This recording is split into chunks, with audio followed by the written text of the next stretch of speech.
بسم اللہ الرحمن الرحیم۔ السلام علیکم۔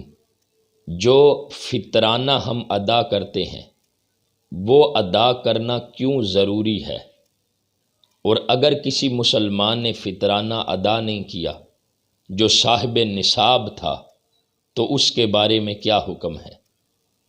یاد رکھیں، جو فطرانہ ہے وہ روزوں کی زکوٰۃ کے طور پر واجب کیا گیا ہے۔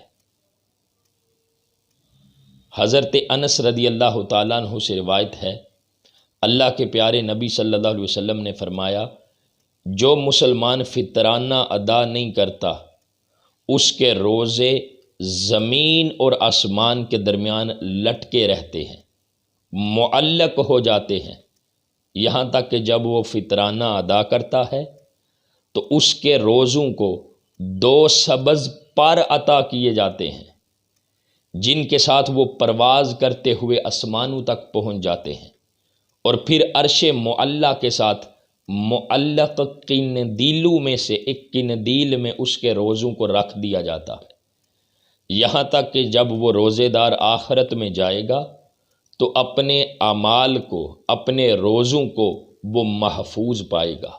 تو جو فطرانہ ہے وہ روزوں کی مقبولیت کے لیے ہے۔ ہاں، اگر کسی مسلمان نے فطرانہ ادا نہیں کیا، جیسے حضرت عثمان غنی رضی اللہ تعالیٰ عنہ، دیکھیں نماز عید ادا کرنے کے لیے جانے سے پہلے جو فطرانہ ہے وہ ادا کرنا ضروری ہوتا ہے۔ اگر کوئی ادا کرنا بھول گیا تو اس کے لیے کیا حکم ہے؟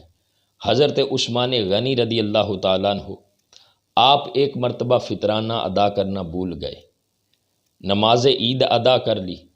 نماز عید کے بعد آپ نے ایک غلام آزاد کیا اور اللہ کے رسول صلی اللہ علیہ وسلم کی بارگاہ میں عرض کی، یا رسول اللہ علیہ وسلم، میں نے فطرانہ ادا نہیں کیا تھا، بھول گیا تھا، اب میں نے غلام بھی آزاد کیا ہے۔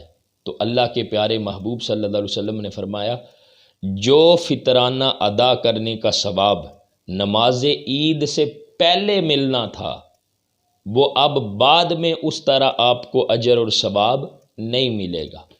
یعنی جو فطرانہ ہے وہ پہلے ادا کرنا چاہیے، بلکہ علماء تو یہ کہتے ہیں کہ آپ رمضان المبارک کے مہینے میں ہی فطرانہ ادا کر دیں تاکہ جو غریب لوگ ہیں وہ اپنی ضروریات کو پورا کر سکیں۔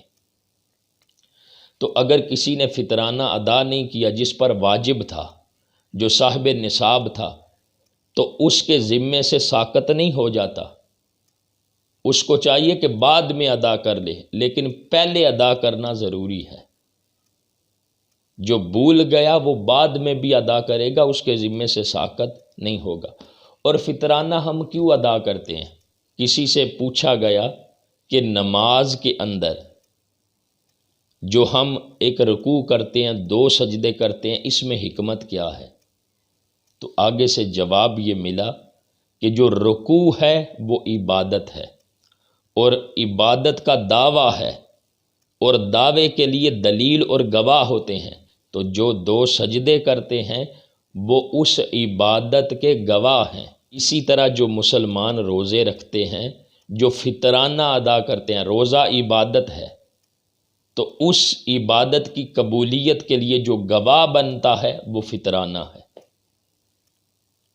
یا ایسے سمجھ لیں کہ اگر نماز کے اندر کوئی کمی بیشی رہ جاتی ہے تو سجدہ سہو کے ذریعے سے اس کمی کو پورا کیا جاتا ہے۔ اسی طرح اگر کسی مسلمان نے جو روزے رکھے ہیں ان میں اگر کوئی کمی بیشی رہ گئی ہے تو فطرانہ ادا کرنے کی وجہ سے اللہ تعالیٰ ان روزوں کو قبول کر لیتا ہے اور بندے کی کمی اور کوتاہی کو معاف کر دیتا ہے۔ اس لیے امت مسلمہ میں سے جو صاحب نصاب لوگ ہیں ان کو چاہیے کہ غرباء کے لیے ضرور فطرانہ ادا کریں۔ اللہ تعالی ہم سب کو دین اسلام کی سمجھ عطا فرمائے۔